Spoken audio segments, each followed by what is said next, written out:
আমার জীবন থেকে 2টা বছর নষ্ট করে দিছে। আমি কখনো আপনার জন্য শান্তিতে ক্লাস করতে পারিনি, ক্লাস থেকে বের করে নিয়ে আসছেন।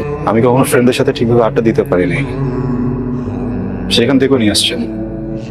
ইম্পর্টেন্ট কথা বলবো, তাই না? এগুলো ইম্পর্টেন্ট কথা।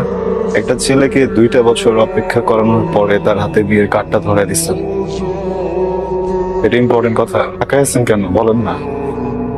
কথা বলেন না, টাকা ধরে গেল। এইটা ইম্পর্টেন্ট কথা।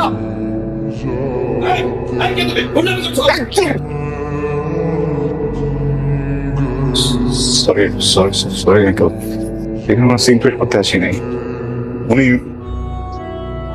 উনি আমাকে 2 বছর ধরে আঙ্কেল ঘোরাচ্ছে, বুঝছেন? আমাকে কি যেন একটা